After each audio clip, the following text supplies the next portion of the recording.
أشهد أن لا إله إلا الله وحده لا شريك له وأشهد أن محمدا عبده ورسوله أما بعد فأعوذ بالله من الشيطان الرجيم بسم الله الرحمن الرحيم الحمد لله رب العالمين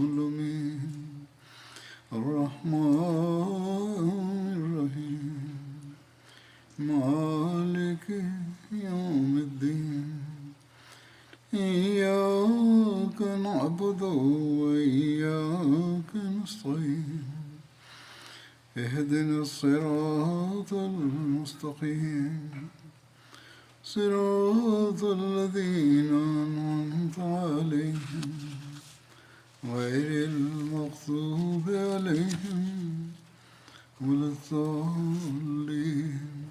Von Uhud hatte ich Beispiele für die Opfer der Gefährten und ihre Liebe zum heiligen Propheten sallam angeführt. In diesem Kontext werden auch Ereignisse über die Tapferkeit von Hazrat Ali radhiyallahu anhu erwähnt. So steht in der Überlieferung über Hazrat Ali, als in der Schlacht von Uhud Ibn Qamiya Hazrat Musa bin Umair radhiyallahu anhu getötet hatte, dachte er, er wäre der heilige Prophet sallam gewesen, den er getötet hat.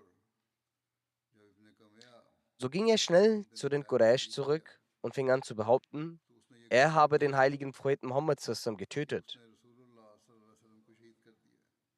Als Hazrat Musa als Märtyrer starb, überantwortete der heilige Prophet die islamische Flagge an Hazrat Ali radhiyallahu anhu. So kämpften Hazrat Ali und die restlichen Muslime weiter.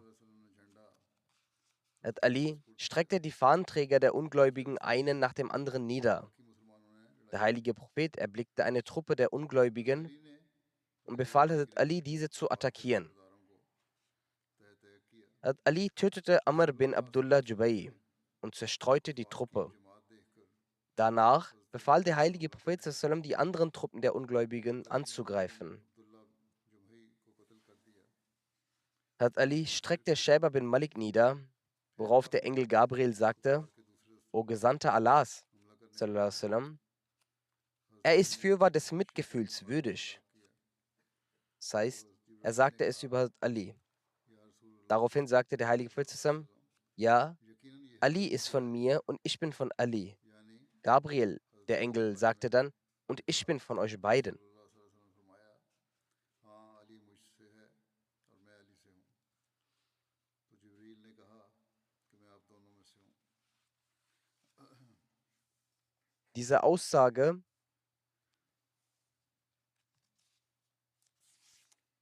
Diese Aussage spielen die Schiiten auch gerne auf und übertreiben diese Erzählung. Hazrat Ali erzählt, als in der Schlacht von Uhud die Leute um den heiligen Prophet zerstreut wurden, fing ich an, unter den Leichen der Märtyrer zu suchen, doch fand den heiligen Propheten nicht darin. Dann sagte ich mir, bei Gott, der Gesandte Allahs, sallam, war weder jemand, der geflüchtet wäre, noch fand ich ihn unter den Märtyrern. Indessen war Allah enttäuscht für uns, und so nahm er seinen Propheten hinfort. Jetzt ist das Beste für mich nur noch, dass ich kämpfe, bis ich sterbe. Also Ali sagt weiter, dann zerriss ich die Scheide meines Schwertes und griff die Ungläubigen an. Die wurden zerstreut und ich sah plötzlich, dass der heilige Prophet sallam inmitten ihrer zerstreuten Menge steht.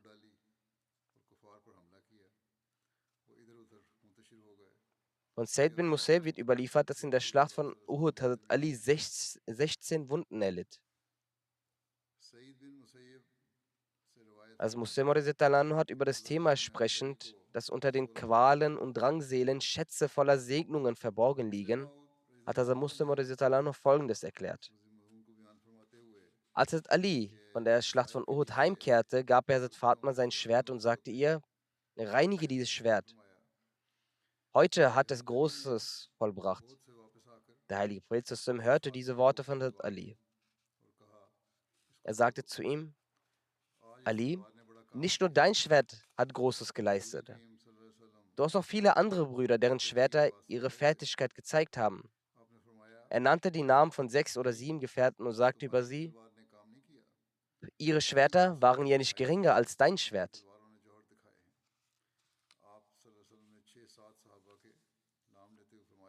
Abu Talha Ansari wird ebenfalls in diesem Kontext erwähnt. Anas überliefert, als es zur Schlacht von Uhud kam, trennten sich die Leute auf dem Schlachtfeld nach der Niederlage vom heiligen Propheten. Ad- Abu Talha blieb vor dem heiligen Propheten Sassam stehen und schirmte ihn mit seinem Schild ab. Und Hazrat Abu Talha war ein solcher Bogenschütze, der die Sehne des Bogens sehr stark spannte. An diesem Tag hatte er 2 oder 3 Bogen gebrochen. Das heißt, dass er die Bogen so stark spannte, dass sie kaputt gingen. Und wer immer dort mit seinen Köcher vorbeiging, also zu dem Zeitpunkt von Gefährten, dem sagte der heilige Prophet sallam, wirf Pfeile für Abu Talha zu. Sprich, er ist ein guter Bogenschütze, gib ihm auch deine Pfeile.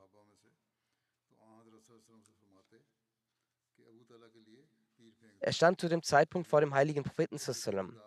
Anas sagte, dass der heilige Prophet sallam hochschaute und sich die Leute ansah und als Abu Talha zu ihm sagte, Bi Abi Anta wa Ummi ya Rasulallah, la yusibuka Saham, la yusibuka Sahamu, Nahri Duna Nahrik. Meine Eltern seien ihnen geopfert. Heben Sie den Kopf nicht hoch, damit die Pfeile ihren Kopf nicht sie treffen. Meine Brust steht vor ihrer Brust. Diese Stelle wurde aus Bukhari zitiert. Anas bin Malik radhiyallahu anhu sagt, Abu Talha hatte den heiligen Propheten zusammen mit einem einzigen Schild beschützt und Abu Talha war ein sehr guter Bogenschütze. Wenn er Pfeile abschoss, schaute der heilige Prophet hinüber, um den Eintreffziel zu sehen. In der Schlacht von Uhud wird auch über den folgenden Vers von Abu Talha überliefert. Uji biwajhika likai, nafsi li nafsika al-fida. Das heißt, mein Gesicht ist dafür da, um ihr Antlitz zu schützen, und mein Leben sei für ihr Leben geopfert.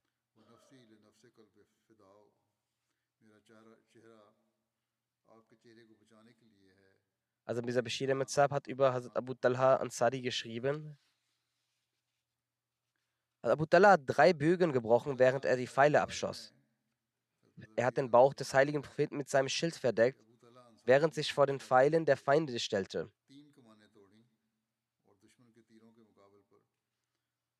Des Weiteren wird von Hazrat Talha bin Ubaidullah berichtet,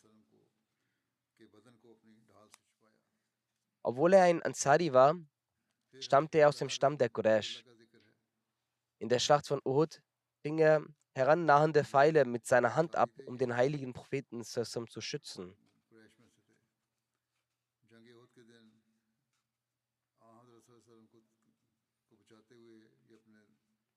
Am Tag der Schlacht von Uhud nahm er mit dem heiligen Propheten Sassam teil. Er war einer von jenen, die zu dem Zeitpunkt standhaft mit dem heiligen Propheten blieben und ihm mit dem Tod seine Treue geschworen hatten.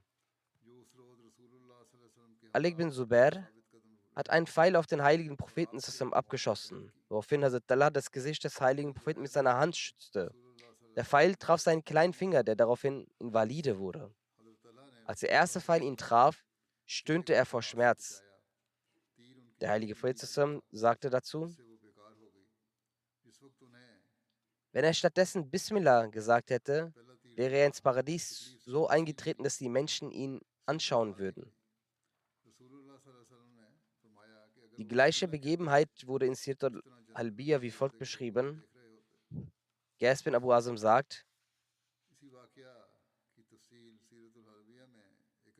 ich hatte in der Schlacht von Uhud den Zustand der Hand von Talha bin Ubaidullah gesehen. Durch sein Eingreifen zum Schutz des heiligen Propheten wurde seine Hand von den Feinden verkrüppelt. Es wird gesagt, dass ein Speer die Hand traf und so viel Blut floss, dass er vor Schwäche ohnmächtig wurde. Abu Bakr hatte ihn mit Wasser bespritzt, sodass er wieder zu sich kam. Als er wach wurde, hatte er sofort gefragt, wie es dem heiligen Propheten zusammen geht. Abu Bakr antwortete ihm, dass es ihm gut geht. Er Sassam hat mich selbst zu ihnen geschickt. Hazrat Talha radhiyallahu anhu sagte, Alhamdulillah, aller Preis gebührt Allah.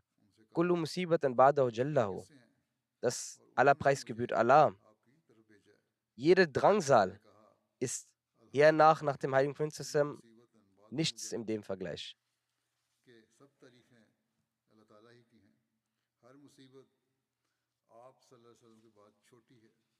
Aisha und Ishaq, die Töchter von Hazrat Talha, die beide überliefern,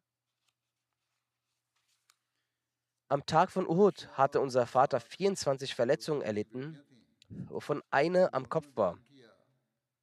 Die Ader am Fuß wurde getrennt, sein Finger wurde verkrüppelt und die restlichen Verletzungen waren am Körper. Er verlor sein Bewusstsein. Der heilige Prophet verlor seine vorderen 2 Zähne. Sein Gesicht war auch verwundet. Der heilige Prophet war auch ohnmächtig. Talha hat auch ihn auf seinem Rücken gehoben und wenn er auf einen der Götzendiener antraf, kämpfte er mit ihm. Schließlich führte er den heiligen Propheten zu einem Bergpass und half ihm, sich dort geschützt hinzusetzen.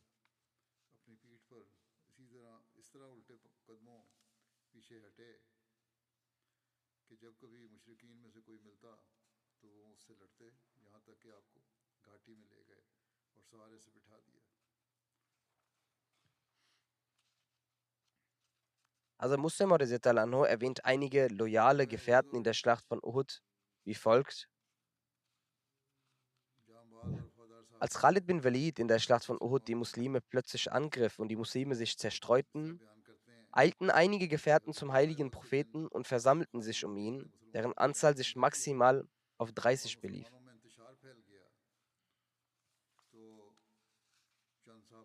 Die Ungläubigen hatten einen heftigen Angriff auf diese Stelle gestartet, wo der heilige Prophet zusammen stand. Einer nach dem anderen der Gefährten starb, während er den heiligen Propheten zusammen schützte. Außer den Bogenschützen und Schwertkämpfern, die auf den Hügel standen, wurden unzählige Pfeile auf den heiligen Propheten zusammen geschossen. Als die Sahaba sahen, dass die Feinde unzählige Pfeile auf den heiligen Propheten zusammen warfen, hatte Talha, der unter den Quraysh war, aber auch unter den aus den Muhajirin war, als er den Anblick sah, legte er seine Hand vor dem Gesicht des heiligen Propheten zusammen. Ein Pfeil nach dem anderen, das sein Ziel erreichen sollte, stach auf Hazrat Talhas Hände ein. Doch dieser loyale und tapfere Kämpfer hat seine Hand nicht einmal bewegt. Pfeile wurden auf ihn geschossen und die Hand von Hazrat Talha wurde vollkommen wegen den Verletzungen verkrümmelt, bis nur noch eine Hand von ihm übrig bleibt. Nach Jahren in der Ära des 4. Khilafat des Islam, als sich unter den Muslimen Kämpfe ereigneten, sagte ein Feind verspottend zu Hazrat Talha zu ihm, dass du ein Krüppel bist, dass deine Hand nicht arbeitet. Ein anderer Gefährte erwiderte, ja, hat eine verkrüppelte Hand, aber wie gesegnet diese verkrüppelte Hand nur ist. Weißt du, dass diese Hand von Hazrat Talha zum Schutz des Gesichts des heiligen Propheten verkrümmelt wurde?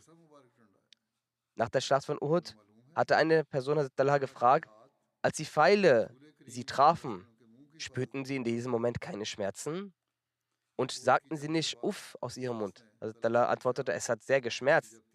Und auch wollte ich Uff oder von mir etwas geben, aber ich habe nichts davon gesagt, damit es nicht vorkommt, dass ich, während ich stöhne, meine Hand sich hinfortbewegt und eines der Pfeile den heiligen Propheten ins Gesicht treffen.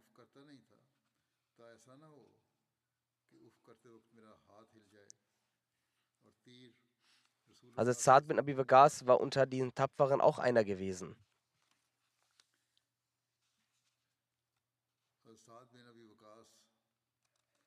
Die ein Beispiel von Tapferkeit und Loyalität gelebt hat.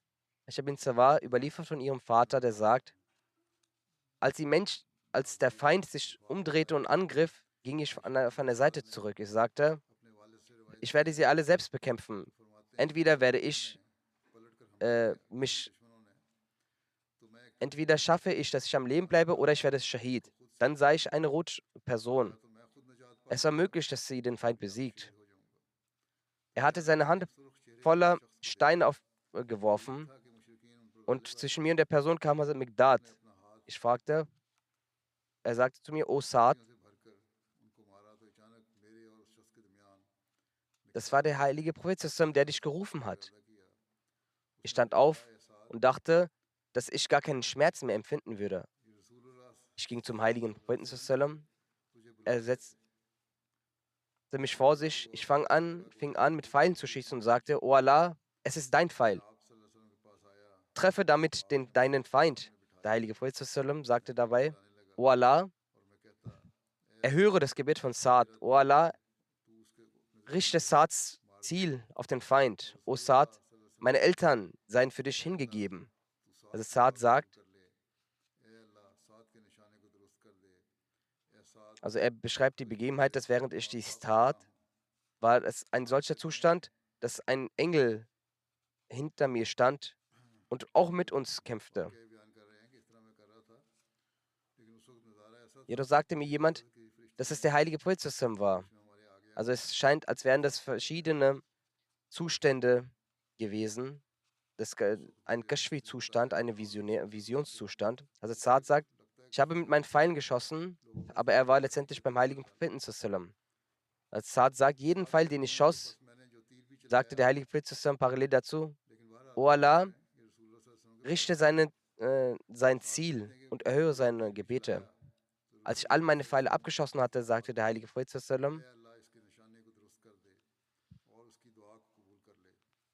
und gab mir einen Pfeil ohne eine Feder und Hülle. Und dieser Pfeil war schneller und stärker als alle anderen Pfeile. Lama Sori sagt, dass Hazrat Saad an diesem Tag 1000 Pfeile abschoss. Während der Schlacht von Uhud, als der heilige Prophet nur noch wenige Sahaba um sich hatte, die standhaft waren,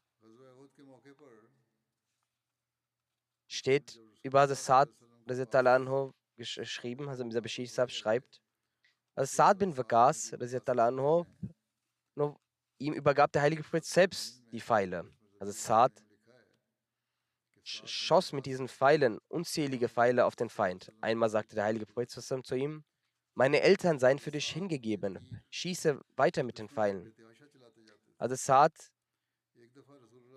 erwähnte diese Worte mit großem Eifer und Stolz bis zu seinem letzten Tag. In einer Überlieferung heißt es, dass es Saad bin Abi Waqqas überliefert, dass der heilige Prophet am Tag der Schlacht von Uhud aus seiner Tasche eine Pfeile rausholte und sie vor mir hinlegte und sagte, schieße mit deinen Pfeilen, meine Eltern seien für dich hingegeben. Hat Ali Talano sagt, ich habe den heiligen Propheten noch nie gehört, dass er für jemanden folgendes Gebet sprach, außer für das Saad. Meine Eltern seien für dich hingegeben. Der heilige Prophet hat zu Saad während der Schlacht von Uhud gesagt, meine Eltern seien für dich hingegeben. Schieße mit den Pfeilen.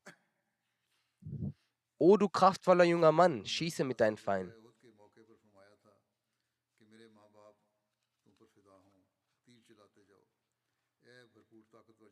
Jedoch gibt es in Bukhari auch eine weitere Überlieferung, dass außer das Saad auch der Name in der Geschichte Hazrat Zubair bin Awam fällt, zu dem der heilige Prophet gesagt hat, Fidaka Ummi wa Ummi.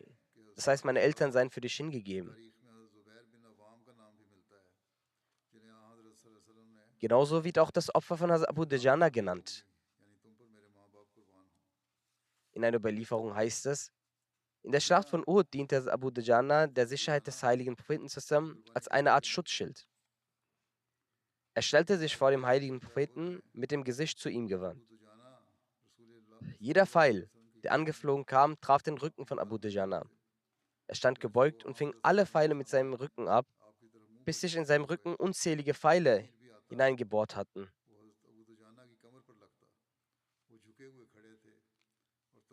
Über die Standhaftigkeit von Hazrat Abu Dujana sagt Hazrat Mirza Bashir Ahmad folgendes. Abu Dujana hielt sehr lange den Körper des heiligen Propheten mit seinem Körper geschützt. Jeder Pfeil und jeder Stein, der angeflogen kam, fing er mit seinem Rücken ab, bis sein Körper durch die Pfeile vollkommen durchlocht war.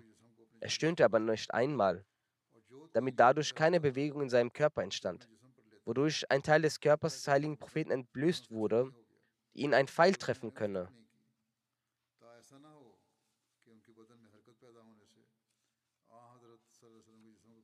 Dann gibt es Hazrat Sal bin Unayf. Er war einer der hochrangigen Gefährten, die am Tag der Schlacht von Uhud Standhaftigkeit an den Tag legten. An diesem Tag schwor er dem heiligen Propheten Treue auf sein Lebensende. Zu jener Zeit positionierte er sich vor dem heiligen Propheten sallam.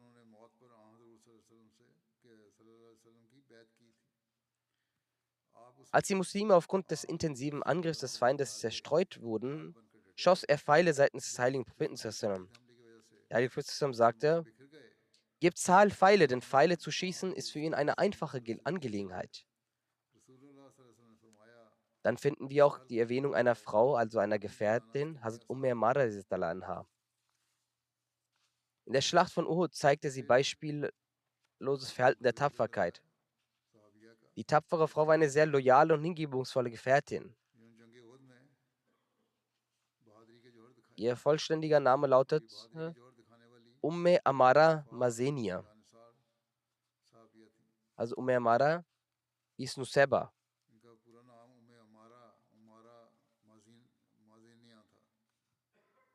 Also Nuseba war ihr richtiger Name.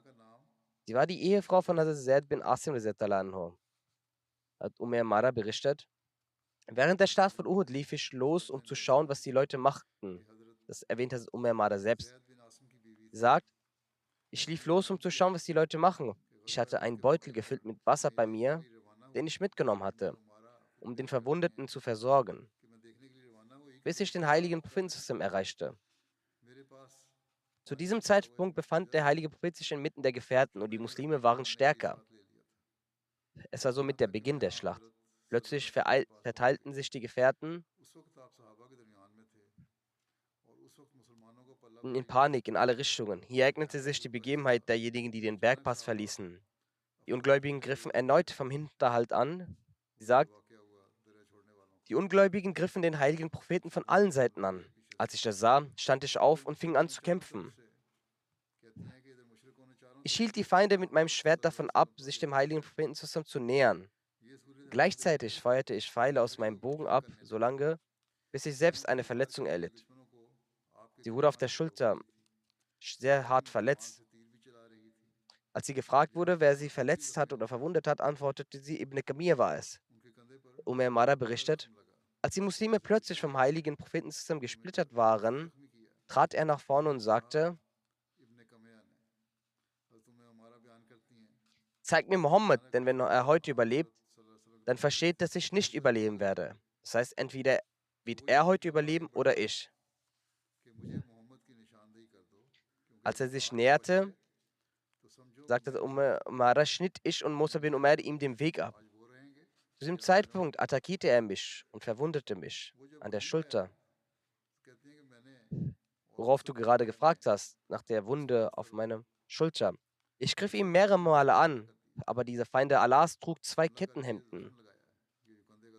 Einige Gelehrten haben geschrieben, dass am Kriegstag der Schlacht von Uhud der Ehemann von Nushayba, also Zaid bin Asim, und ihre beiden Söhne, Khubayb und Abdullah, auch alle anwesend waren.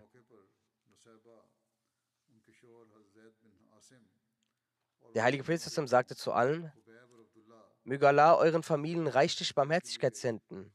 In einer anderen Überlieferung heißt es: Möge Allah eure Familien reichlich segnen.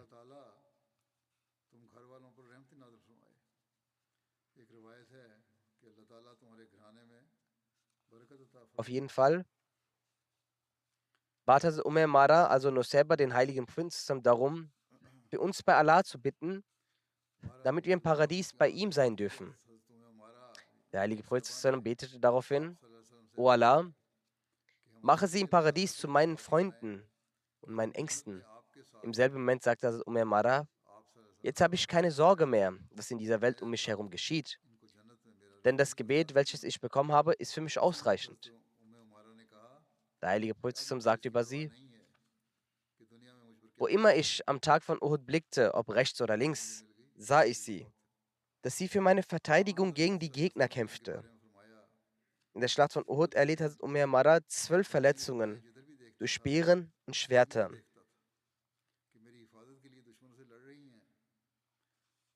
Also Bashir Ahmed schreibt über Hazrat Amara: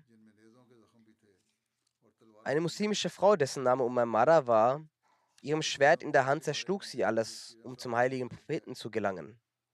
In diesem Augenblick wollte Abdullah bin Gamir einen Angriff starten.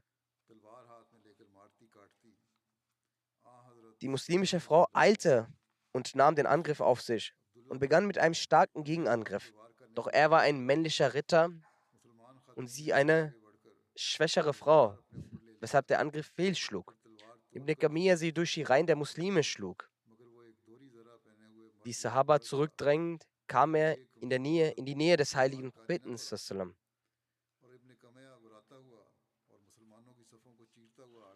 Sobald er den heiligen Propheten erreichte, schlug er einen starken und erbarmungslosen Angriff auf das gesegnete Gesicht des heiligen Propheten, dass die Herzen der Gefährten sich zusammenzogen.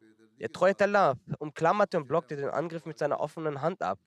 Doch das Schwert von Ibn Gamir trennte die Hand von Talha und traf den Körper des Propheten sallam. Durch die Gnade Allahs entstand keine Verletzung, weil der Prophet sallam 2 Rüstungen auf sich trug und die Kraft des Angriffs durch die Verteidigung von Talha abnahm. Doch durch diesen Schock fiel der heilige Prophet sallam schwindelnd nieder. Ibn Gamir rief dann aus lauter Freude einen Slogan aus, dass er Muhammad sallam getötet habe. Ibn Gamir zog sich nach diesem Angriff mit einem glücklichen Slogan zurück. Und er dachte in seinen Gedanken, er hätte den heiligen Propheten sallam getötet.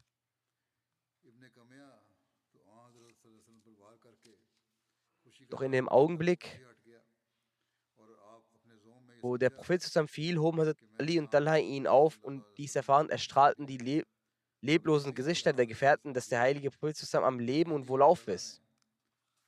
Langsam verflog der Höhepunkt des Krieges.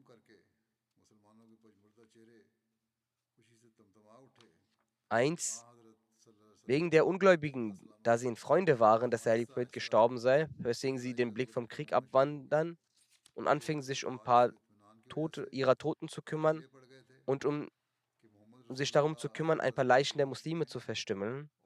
Und zum Zweiten verstreuten sich die meisten der Muslime. Im Krieg mit Abu Sufyan gibt es eine Erwähnung, wie die Quraysh zurückgingen. Am Tag der Schlacht von Uhud, als die Gefährten mit dem Propheten zusammen auf den Berg stiegen, kamen auch die Ungläubigen hinterher.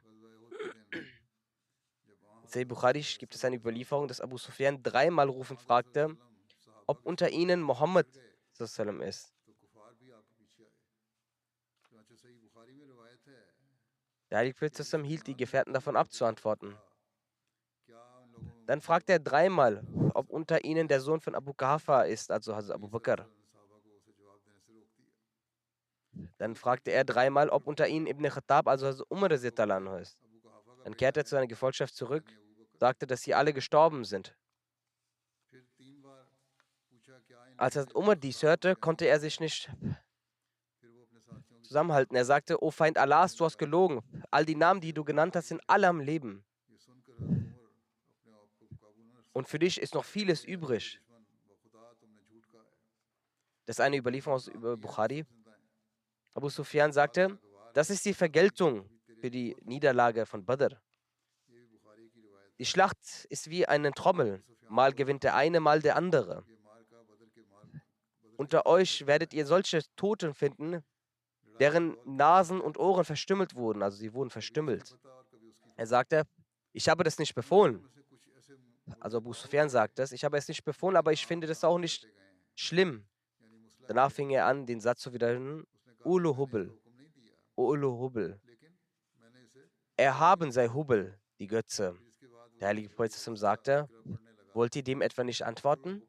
Die Sahaба fragten, O Prophet Allahs, was sollen wir antworten? Der Prophet sagte, sagt Allahu A'la wa Jal. Allah ist der Höchste, der Größte. Dann sagt Abu Sufyan, Uzza Nami, Uzza, die Götze ist unser und ihr habt keine Götze. Der heilige Prophet hörte dies und sagte, wollt ihr nicht antworten? Also Bara bin Azim sagt, die Sahaba fragten, O Prophet Allahs, was sollen wir antworten? Der Prophet sagte, sagt, Allahu Maulana, Wala Maulakum. Allah ist unser Helfer und Herr und ihr habt keinen Helfer. Dann sagte Abu Sufyan zu den Muslimen: Im nächsten Jahr werden wir auf dem Schlachtfeld von Badr euch wieder treffen. Daraufhin sagte der Heilige Prophet zu einer Person der Sahaba: Sagt ja, dieses Versprechen werden wir einhalten. Also Mirza Bashir Ahmed Saab hat im Sitrat ibn geschrieben: Während die Muslime dabei waren, ihre Verletzung zu heilen, wurde auf dem Schlachtfeld die Leichen der muslimischen Märtyrer gestümmelt durch die Quraysh auf eine sehr widerwärtige Art. Diese Tradition der Verstümmelung wurde durchgeführt und die Leichen der Muslime haben die mekkanischen Raubtiere verstümmelt. Die Frauen der Quraysh haben die Nasen und Ohren der Muslime zerschnitten und sie als eine Kette aufgebaut und angezogen. Die Frau von Abu Sufyan, Hazrat Hind, hat die Leber von Hazrat Hamza rausgeholt und es daran gebissen. Sir William Muir schreibt, dass die Quraysh wie Tiere mit den Leichen der Muslime umgegangen sind. Und die Führer von Mekka haben lange Zeit die Leiche des heiligen Propheten gesucht. Und ihre Augen waren vertrümmert, auf diesem Einblick zu sehen, dass wir auch die Leiche des heiligen Propheten finden. Doch dies taten sie nicht. Wie hätten sie das finden können, wenn der heilige Prophet gar nicht verstorben ist?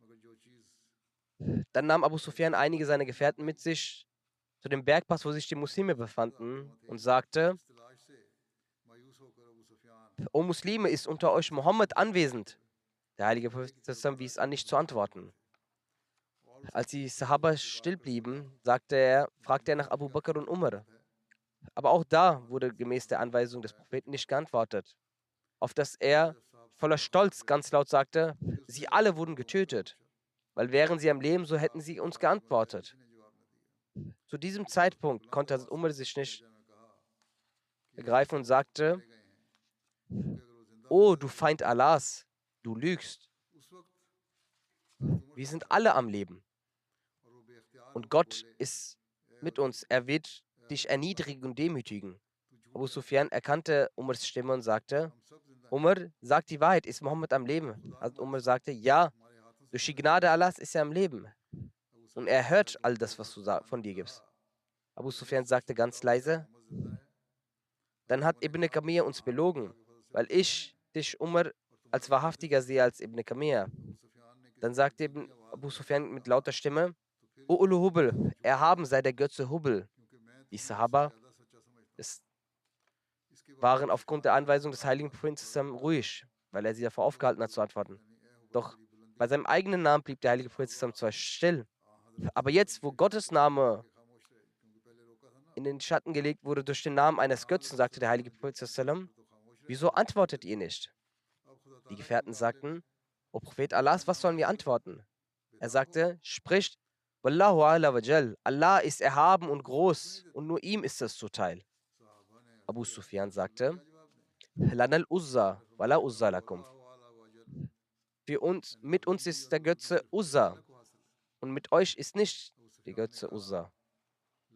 Der heilige Prophet sagte zu den Sahaba, antwortet: Allahu Maulana, wala Maulakum. Was ist schon Uzza? Mit uns ist unser Herr Allah, unser Helfer, und ihr habt keinen Helfer mit euch. Dann sagt Abu Sufyan: Die Schlacht ist wie eine Trommel, mal gewinnt er eine, mal der andere. Das ist die Vergeltung der Niederlage von Badr. Und ihr werdet auf dem Schlachtfeld solche Leichen wiederfinden, die verstümmelt wurden. Ich habe dies nicht angewiesen. Aber nachdem ich es erfahren habe, dass dies getan wurde, fand ich es auch nicht schlimm, was meine Männer getan haben. Und im nächsten Jahr werden wir wieder in denselben Tagen am Ort Badr uns wiederfinden und bekämpfen. Gemäß des Anweisungen des Heiligen Propheten antwortete ein Gefährte: Sehr gut, wir werden dieses Versprechen erfüllen. Abu Sufyan ging zurück und die Armee der Quraysh kehrte nach Mekka zurück. Und schreibt er: Es ist eindrucksvoll, dass obwohl die Quraysh in diesem Moment die Möglichkeit hatten, die Muslime vollkommen zu besiegen und von den Mitteln her könnten sie von ihrem Sieg nun Vorteil mit sich bringen. Und es gab auch die Möglichkeit, Medina nun anzugreifen. Doch die göttliche Bestimmung war so, dass die Herzen der Quraysh, trotz dessen, dass sie eigentlich vermeintlich gewonnen haben, dennoch verängstlich waren. Und sie sahen diesen Sieg als einen großen Sieg, was sie am Tag von Uhud erlebt haben, und kehrten schnellstmöglich nach Mekka zurück. Doch der heilige Prophet sallam hat aufgrund von Vorsichtigkeit eine Gruppe von 70 Gefährten, unter denen auch Hazrat Abu Bakr und Hazrat Zubair waren, vorbereitet und gesagt, sie sollen die Truppe der Quraysh folgen. In Bukhari heißt es in der Überlieferung. Gewöhnliche Historiker sagen, dass der heilige Prophet sallam Hazrat Ali und gemäß anderer Überlieferung Hazrat Sa'd bin Quraysh nach ihnen entsandt hat, damit sie sicherstellen, dass das Heer der Quraysh nicht Medina angreifen wollen, sondern auch wirklich nach Mekka zurückkehren. Und er sagte, wenn die Quraysh auf Kamelen reiten und ihre Pferde frei sind, dann glaubt, dass sie auch nach Mekka zurückkehren und nicht die Absicht hegen, Medina anzugreifen. Doch wenn sie auf Pferden reiten, dann heißt es, dass sie keine gute Absicht hegen. Und der heilige Prophet sallam sagte ihnen, dass wenn das Heer der Quraysh Medina angreifen wird, dann soll er sofort in Kenntnis gesetzt werden.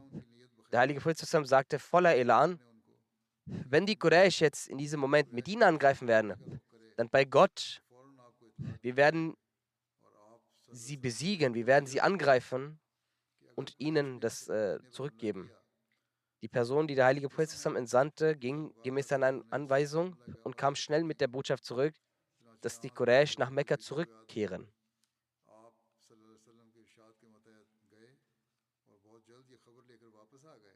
Also Muslim hat über den Zustand der Emotion des heiligen Propheten seiner Verletzung geschrieben.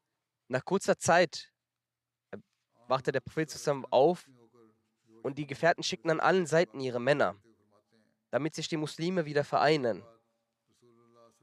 Das zersplitterte Heer kam wieder zusammen und der heilige Prophet zusammen ging mit ihnen auf einen Bergpass hinauf. Als das verbliebene Heer sich dort zusammenfand, sagte Abu Sufyan mit lauter Stimme, wir haben Mohammed zusammen getötet. Der heilige Prophet zusammen antwortete nicht auf Abu Sufyans Aussage, damit es nicht dazu kommt, dass der Feind es erfährt und die Muslime nochmals angreift und auch die verletzten Muslime nun nochmals angegriffen werden. Als vom islamischen Heer keine Antwort kam, war Abu Sufyan sich sicher, dass er nun richtig läge. Und er sagte voller Lautstärke, wir haben auch Abu Bakr getötet. Auch hier gab der heilige Prophet also Abu Bakr die Anweisung, nicht zu antworten. Dann sagte Abu Sufyan, wir haben auch Umar getötet. Dann Hazrat Umar, der voller Emotionen war, antwortete darauf, wir sind durch die Gnade Allahs noch am Leben und wir sind bereit, gegen dich zu kämpfen. Doch der heilige Prophet sallam erlaubte ihm nicht, das zu sagen. Und er solle ruhig bleiben, damit die Muslime nicht in Gefahr sind. Nun waren sich die Ungläubigen sicher, dass sie den Gründer des Islams und seinen rechten und seinen linken Arm getötet haben. Daraufhin riefen Abu Sufyan und seine Freunde Slogans aus, Ja Ulu Hubel. Erhaben sei unsere Götze Hubel, der heute den Islam Nauzubillah besiegt hat. Also Muslim sagt, dieser Prophet Allahs, der auf Ankündigungen seines Todes und von Umar und Abu Bakr nur hinwies, ruhig zu bleiben, damit die verletzten Muslime nicht nochmals angegriffen werden, konnte seine Emotionen nun nicht zurückhalten, als Allah, der Einzige, hier angegriffen wurde und das Schirk ausgerufen wurde. Und der heilige Prophet sagte voller Elan den Sahaba anschauen, wieso antwortet ihr nicht? Die Gefährten sagten, O Prophet Allahs, was sollen wir antworten? Er sagte, sagt, Wallahu ala wajal, Allahu ala wajal. Ihr lügt, dass Hubal erhaben ist. Das ist eure Lüge. Allahu wahdahu la sharik, Allah der Einzige, ist der Erhabenste.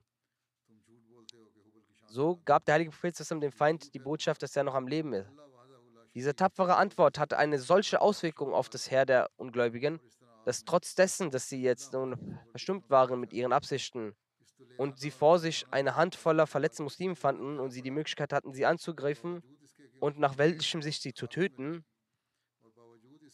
Doch sie hegten nicht den Mut, die Muslime nochmals anzugreifen und waren mit dem Sieg zufrieden, das sie hatten und kehrten nach Mekka zurück.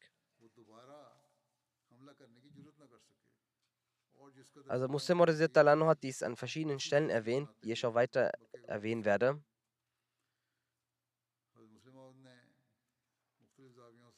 Wie zuvor auch rufe ich wieder zu Gebeten auf.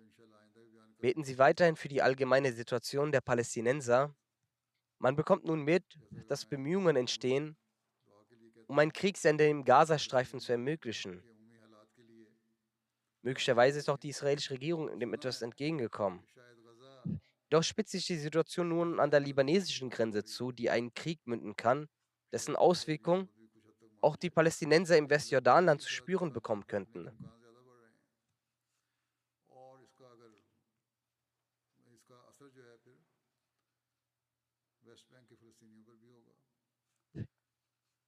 Von Gerechtigkeit ist bei den westlichen Regierungen kein Anzeichen zu erkennen. Jetzt berichten sogar ihre eigenen Journalisten sehr offen darüber, dass die Grausamkeiten kein Ende findet. Die führenden amerikanischen Politiker verschärfen diesen Konflikt nur, um ihre Wirtschaft zu stärken. Und durch die erhöhte Produktion ihrer Waffenfabriken steigt ihr Einkommen weiter an. Nun behaupten auch einige ihrer eigenen Analysten, dass Amerika versucht, diesen Krieg anzufachen, um seine Wirtschaft zu stärken. Aus diesem Grund sorgen sie für Unruhe auf der Welt. Ihnen ist jedoch nicht bewusst, dass sie sich vor der Strafe Allahs, des Allmächtigen, nicht schützen können.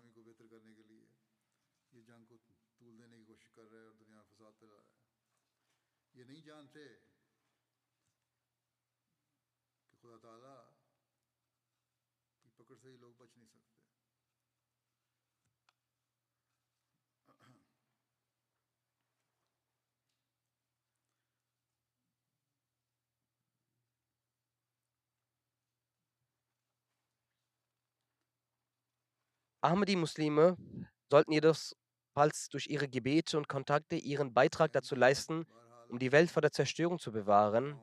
In den vergangenen Tagen kam auch die Nachricht, dass die Vereinigten Staaten und das Vereinigte Königreich und so weiter nun beschlossen haben, dem Hilfswerk der UN keine finanzielle Unterstützung mehr zukommen zu lassen. Und diese untersagt, da 11 oder 12 Mitarbeiter mit der Hamas zusammenarbeiteten. Infolgedessen begeht man einfach das Unrecht, den Palästinensern keine Hilfe mehr zukommen zu lassen. Das alles nur, damit sie gezwungen werden sollen und nichts anderes. Doch es ist verwunderlich, dass nachdem die weltlichen Länder ihre Hilfen einstellen, keine Nachricht folgt, dass die ölreichen muslimischen Länder verkündet haben, dass sie nun sie unterstützen werden.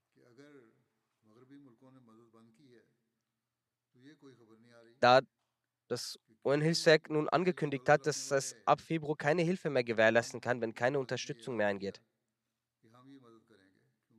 Möge Allah den muslimischen Ländern ermöglichen, ihre Pflichten zu erfüllen und mögen die Unruhen in der Welt enden. Nun verschärft sich auch die Gefahr eines Krieges gegen den Iran. Beten Sie auch für die Ahmadis in Jemen. Einer unserer aufrichtigen Ahmadis ist aufgrund mangelnder medizinischer Versorgung während seiner Festnahme oder Inhaftierung verstorben.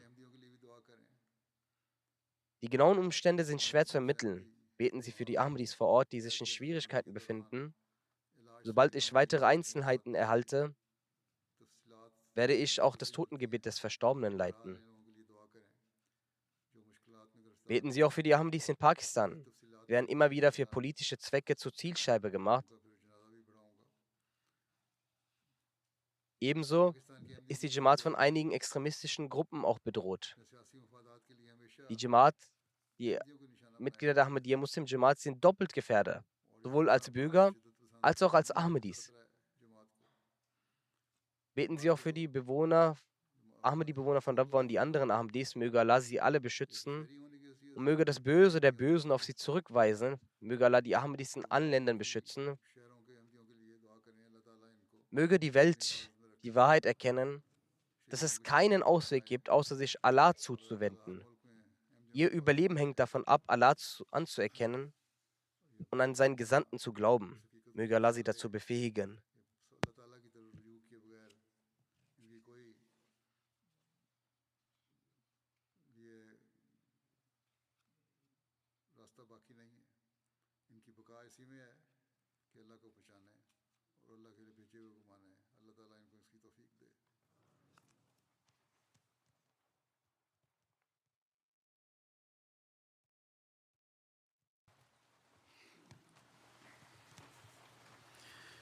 الحمد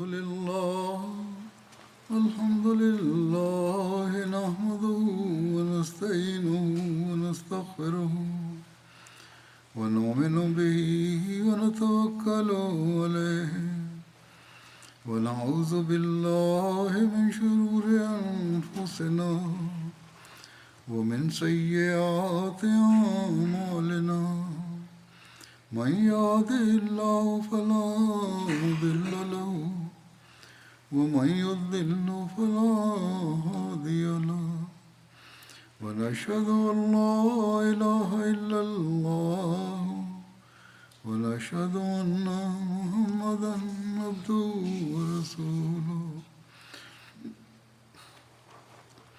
عباد الله رحمكم الله إن الله يأمر بالعدل والإحسان وإيتاء ذي القربى وينهى عن الفحشاء والمنكر والبغي يعظكم لعلكم تذكرون اذكروا الله يذكركم وادعوه يستجب لكم ولذكر الله أكبر